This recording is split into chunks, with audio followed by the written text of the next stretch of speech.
கடக ராசிக்கு தமிழ் புத்தாண்டு எப்படி இருக்கு? கடகம் ராசி மண்டலத்தில் 4வது ராசி கடக ராசிங்க. சந்திரனோட ராசி. கற்பனை திறன் அதிகம் கொண்ட நபராக இருப்பவர் கடக ராசிக்காரங்க. பேச்சு திறமை மிக மிக சிறப்பாக இருக்கும். புனர்பூசம் 4ஆம் பாதம், பூசம், ஆயில்யம் ஆகிய நட்சத்திரங்கள் அடங்கிய ராசி கடகராசி. கடகராசிக்கு 2024-2025 தமிழ் புத்தாண்டு எப்படி இருக்கும் என பார்க்கின்ற பொழுது ஒரு மிகச்சிறப்பான ஆண்டாக இருக்கும் என்பதில் எந்த விதத்திலும் மாற்று கருத்து கிடையாது.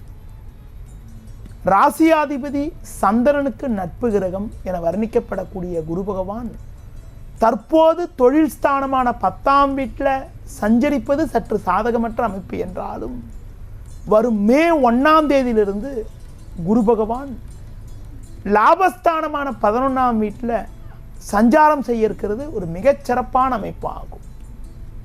இது நாள் வரை இருக்கக்கூடிய பொருளாதார நெருக்கடிகள் எல்லாம் படிப்படியாக குறைந்து எல்லா வகையிலும் ஒரு வளமான பலன்கள் ஏற்படும். பண வரவுகள் மிக மிக சிறப்பாக இருக்கும். கொடுத்த வாக்குறுதிகளை எளிதில் காப்பாற்றக்கூடிய ஒரு பலம் உண்டாகும்.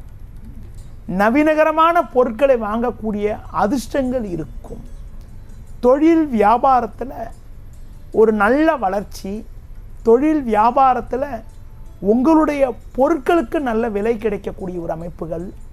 கடந்த காலங்களில் இருந்து வந்த வம்பு வழக்குகள் எல்லாம் குறையக்கூடிய ஒரு யோகமானது உண்டாகும்.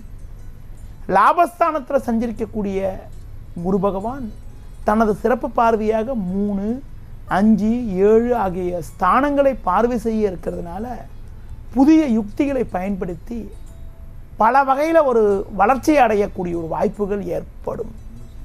தடைப்பட்ட மங்களகரமான சுபகாரியங்கள் எளிதில் கைகூடக்கூடிய ஒரு அதிர்ஷ்டங்கள் இருக்கு. பிள்ளைகள் வழியில் ஒரு மகிழ்ச்சி தரக்கூடிய இனிய நிகழ்வுகள் நடக்கும். உத்தியோகத்தில் இருக்கிறவங்களுக்கு ஒரு நல்ல வாய்ப்புகளும் விரும்பிய பதவி உயர்வுகளை அடையக்கூடிய ஒரு அதிர்ஷ்டங்களும் உண்டாகும். உங்கள் மீது இருந்த பழிச்சொற்கள் எல்லாம் விலகி அதிகாரியிடம் நல்ல பேர் பார்க்கக்கூடிய ஒரு அதிர்ஷ்டங்கள் ஏற்படும். தற்போது கேது பகவான் 3ஆம் வீட்லேயும் ராகு பகவான் 9ஆம் வீட்லேயும் சஞ்சரிக்கிறது ஒரு மிகச்சிறப்பான அமைப்பாகும். இதன் காரணமாக வெளியூர் மூலமாகவும் ஒரு சிலருக்கு வெளிநாடுகள் மூலமாக கூட ஒரு அனுகூலமான பலன்களை அடையக்கூடிய ஒரு வாய்ப்புகள் உண்டு. இந்த ஆண்டு முழுவதும் உங்களுக்கு பார்த்தீங்கன்னா சனி பகவான் 8இல் அமைய பெற்று அஷ்டம சனி நடக்குது.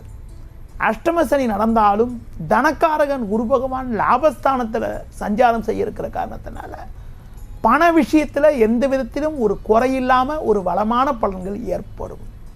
அஷ்டம சனி நடக்கிற காரணத்தினால உடல் ஆரோக்கியத்தில் சற்று அக்கறை எடுத்துக்கொள்வது, நேரத்துக்கு சாப்பிடுவது, இரவு நேர பயணங்களை முடிந்த வரைக்கும் தவிர்க்கிறது ரொம்ப ரொம்ப நல்லது. அடுத்து குறிப்பாக மனைவி பிள்ளைகளுடைய ஆரோக்கியத்துக்கும் சற்று முக்கியத்துவம் தருவது ரொம்ப ரொம்ப நல்லது.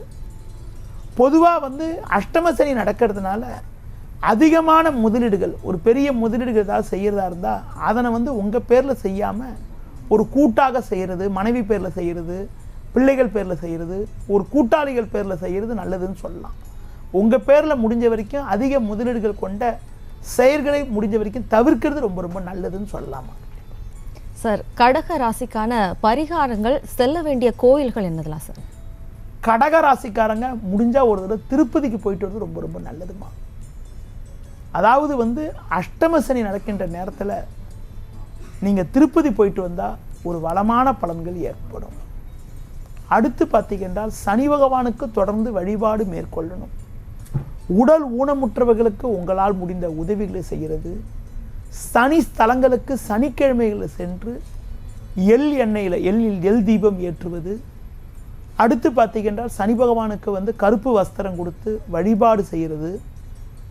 முடிஞ்ச வரைக்கும் பார்த்தீங்கன்னா சனிக்கிழமையில் விரதம் இருக்கிறது, பெருமாள் வழிபாடு மேற்கொள்கிறது, விநாயகர் வழிபாடு மேற்கொள்றதன் மூலமாக ஒரு வளமான பலன்கள் கண்டிப்பாக கடகராசி நேயர்கள் அடைய முடியும்.